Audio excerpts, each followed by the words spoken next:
Good morning students, welcome to G All India English Solution. Today we will discuss P.B. Shelley's work in short, part 2, The Revolt of Islam. The Revolt of Islam is Shelley's poem in 12 cantos. The Revolt of Islam शैली की poem है जो 12 cantos में लिखी गई है. It is composed in 1817 and published in 1818. ये poem 1817 में लिखी गई थी और 1818 में ये पब्लिश हुई थी. It is in Spenserian stanza. ये Spenserian stanza में है. It is originally published with the title Leon and Cynthia or the Revolution of the Golden City, A Vision of the 19th Century. इसका जो original title है वह है Laon and Cynthia या the revolution of the golden city, a vision of the 19th century. It is dedicated to Mary Shelley. इन्होंने ये poem Mary शैली को डेडिकेट की है. Cythna is a heroic lady. Cythna एक हीरोइक लेडी है. Her mission is to bring about the liberation of mankind. उसका mission मनुष्य के लिए स्वतंत्रता लाना है. Her work with Laon raises the spirit of revolt among the people against their tyrants. Tyrants means होता अत्याचारी. उसके कार्य लेओन के साथ रेज होते हैं, उठते हैं. उसके जो कार्य हैं वो लेओन के साथ विद्रोह की आत्मा को रेज करते हैं. अत्याचारियों के खिलाफ लोगों के बीच विद्रोह की भावना को उठाते हैं ये, और अत्याचारों के खिलाफ लोगों के अंदर विद्रोह की भावना को बढ़ाते हैं. The revolt succeeds for the time being. विद्रोह सक्सीड भी हो जाता है, सफल भी हो जाता है. And the tyrants bring desolation, famine and plague with them. और अत्याचारी उनके बीच क्या लाते हैं, उनमें क्या ला देते हैं? अलगाव, डेसोलेशन, फैमाइन अकाल, एंड प्लेग. लेओन एंड सिंथिया आर बर्न्ट अलाइव. इस पोयम में लेओन और सिथना को जिंदा जला दिया जाता है. The poem shows Shelley's reformative zeal and regard for the well being of humanity. Well being means होता है कल्याण.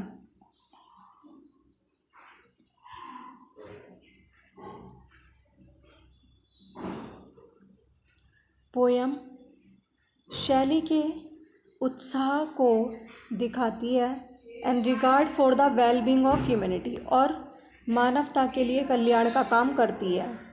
It glorifies liberty. ये स्वतंत्रता को, लिबर्टी को ये प्रकाशित करती है. And it also glorifies love. और ये प्रेम को भी ग्लोरीफाई करती है. Line O love, who to the heart of the wandering man art as the calm to ocean weary waves. हे प्रेम, तुम भटकते हुए व्यक्तियों के हृदय में हो. Art as the calm to oceans weary waves. और तुम किसकी तरह हो? Art means are.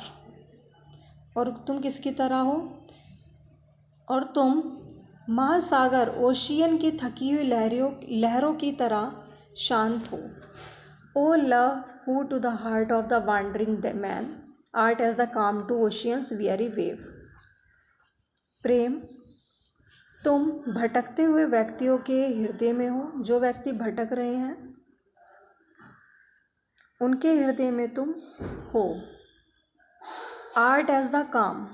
और तुम उनके हृदय में कैसे हो? उनके हृदय में तुम ओशियन की थकी हुई लहरों के समान शांत हो.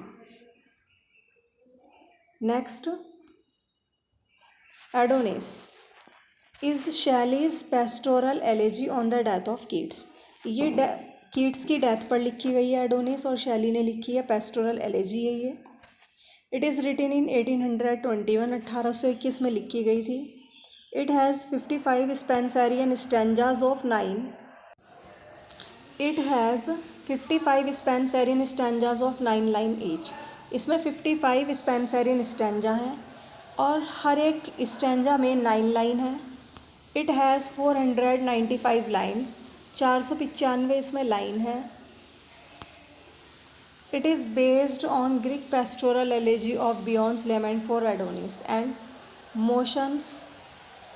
Motion's lament for Bion. Adonis based है ग्रीक पेस्टोरल एलेजी बियॉन के लेमेंट, बियॉन का लेमेंट है एडोनिस की एलेजी।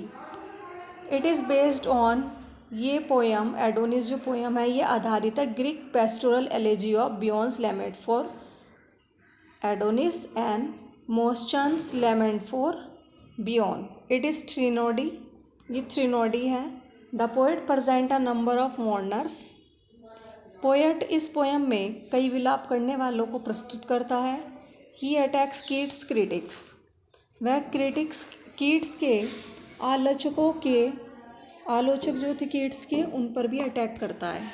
तो ही अटैक्स कीट्स क्रिटिक्स, वह अटैक करता है कीट्स के क्रिटिक्स पर भी, क्योंकि ये भी कहा जाता है कि कीट्स की जो डेथ है, कुछ लोग कहते हैं ऐसी कि कीट्स की डेथ टीबी से नहीं हुई है, उसकी डेथ जब क्रिटिक्स ने उसे बहुत ज़्यादा कमेंट किया, बहुत क्रिटिसाइज़ किया, तो उस वजह से उसकी डेथ हो गई।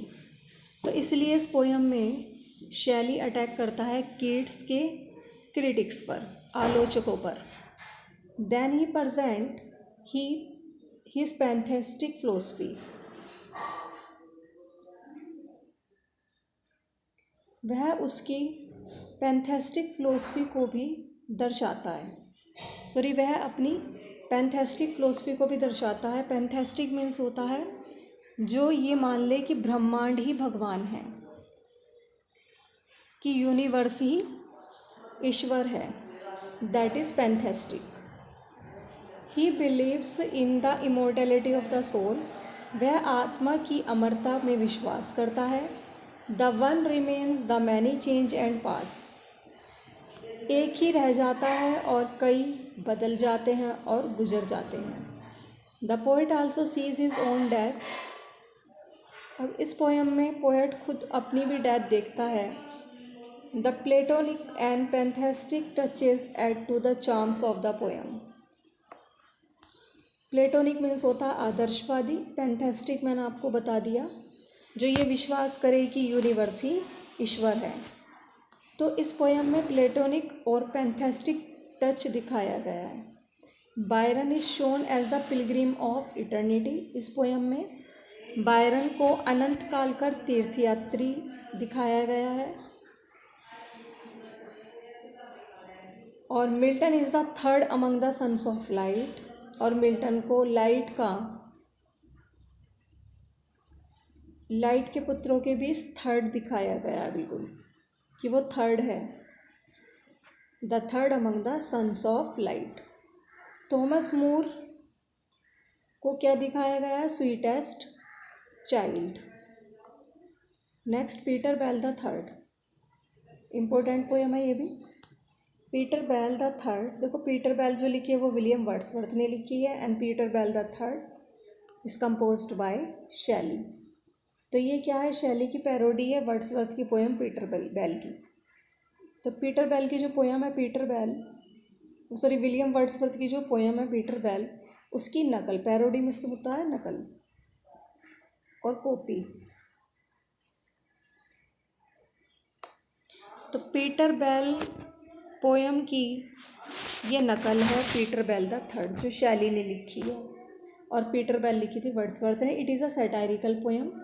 Peter Bell the third satirical poem है। The poet shows Peter's progress through a black comic underworld. Poet Peter Bell the third poem में पीटर की प्रोग्रेस दिखाता है, किसके through? Black and comic underworld के through. He describes this progress in 7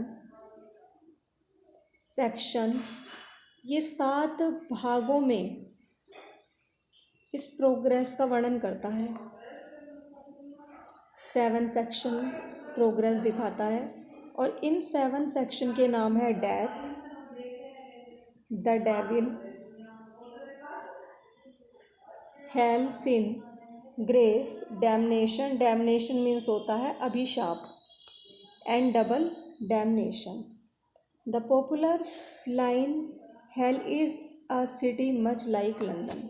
hello एक शहर है जो किसकी तरह दिखाई देता है? लंदन की तरह दिखाई देता है। हेल मीन्स होता है नरक, तो नरक किसकी तरह दिखाई देता है? लंदन की तरह, जो एक शहर है।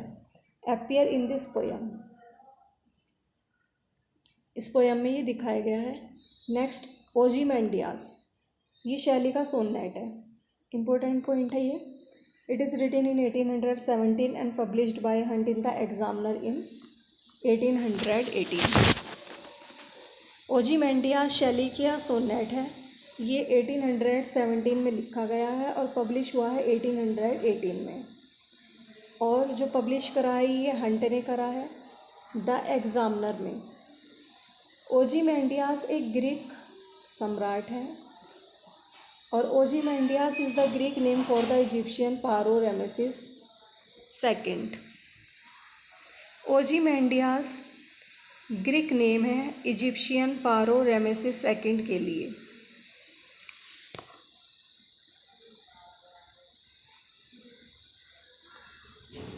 The sonnet is concerned with the vanity of human greatness, the powerfulness of death and the transitory nature of human life.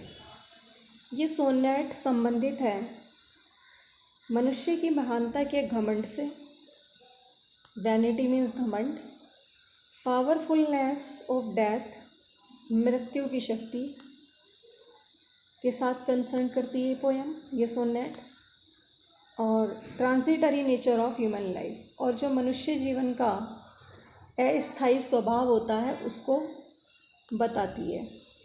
ओजीमेंडियास has been a powerful king, Ozymandias एक शक्तिशाली राजा रहा था, and but today he has passed into oblivion, वह अब oblivion में पास हो गया है, गुमराह हो गया है। His statue lies in ruins, उसकी जो स्टैचू है वो खंडर बन गई है, बर्बाद हो गई है। द स्टैचू में बी कोलोजल, जो स्टैचू है वो उसकी जो स्टैचू है वो खंडर में है, और जो स्टैचू है वो कोलोजल है, बहुत बड़ी हो सकती है। But is a speck in the vast desert, desert means होता है रेगिस्तान, लेकिन विशाल रेगिस्तान में वो एक कलंक ही है। स्पैक मीन्स कलंक या धब्बा। Man is a puny creature before nature, nature के सामने तो मनुष्य क्या है? एक पवित्र प्राणी है। दो यद्यपि he has high opinion of himself, उसका स्वयं का उच्च उसके विचार रहे हैं। ओजीमेंडियास इज़ डेड, ओजीमेंडियास मर गया है। The sculptor who made this his statue is also dead, जिस मूर्तिकार ने, स्कल्प्टर मीन्स होता है मूर्तिकार, जिस मूर्तिकार ने उसकी स्टैचू को बनाया था वो भी मर गया है। The poem is very compact, poem बहुत ज़्यादा सुगठित है। The poet succeeds in packing the whole matter within the narrow compass of 14 lines, पूरी पोएम को पोएट बहुत कम लाइनों में पैक करने में सफल हुआ है। तो पोएट जो सफल हो जाता है, पोएम को, काफ़ी लंबी पोएम है, उसको भी उसने बहुत, मतलब लंबा मैटर था ये, उस लंबे मैटर को भी उसने 14 लाइन में ही प्रस्तुत किया है। I met a traveller from an antique land, मैं एक यात्री से मिला जो प्राचीन भूमि से था। मीन्स कहाँ से था वो? प्राचीन, एक प्राचीन भूमि से था। Who said, "Two vast and trunkless legs of stone stand in the desert", जिसने कहा कि 2 विशाल और धड़हीन, जिसका धड़ ना हो, शरीर ना हो।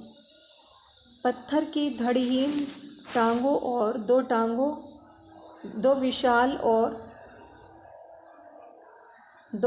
और धड़हीन टांगों की पत्थर की मूर्ति है, जो कि स्टैंड है, जो कि खड़ी हुई है डेजर्ट में, रेगिस्तान में। My name is Ozymandias, king of kings, look on my works, ye mighty and despair, nothing besides remain. मेरा नाम ओजीमैंडियास है, मैं राजाओं का राजा हूँ। मेरे कार्यों को देखो, शक्तिशाली व्यक्ति हो, और देखकर निराश हो जाओ। नथिंग बिसाइड रिमेन्स, कुछ भी नहीं बिचा है। बिसाइड रिमेन्स, अवशेष के पास कुछ भी नहीं बचा है। तो I met a traveller from an antique land who said two vast and trunkless legs of stone stand in the desert. मैं एक यात्री से मिला जो कि एंटिक मीन्स प्राचीन, जो कि प्राचीन भूमि से था, जिसने कहा कि दो विशाल और धड़हीन टांगों वाली जो मूर्ति है वो डेजर्ट में स्टैंड है, डेजर्ट में खड़ी हुई है। और वो क्या बोलती है वो मूर्ति, मीन्स उसे देख के कैसा लग रहा है, जैसे वो कह रही हो कि मेरा नाम ओजीमैंडियास और मैं राजा का राजा हूँ, मेरे काम को देखो, और ये माइटी, ये शक्तिशाली, मतलब तुम शक्तिशाली रहे हो। डेस्पेयर, निराश हो जाओ। नथिंग बिसाइड रिमेन्स, अवशेष के पास अब कुछ भी नहीं बचा है। रिमेन्स के पास अब कुछ भी नहीं बचा है। तो these lines have been taken from the poem Ozymandias, composed by P.B. Shelley. Thanks for watching this video. Please like, subscribe and share.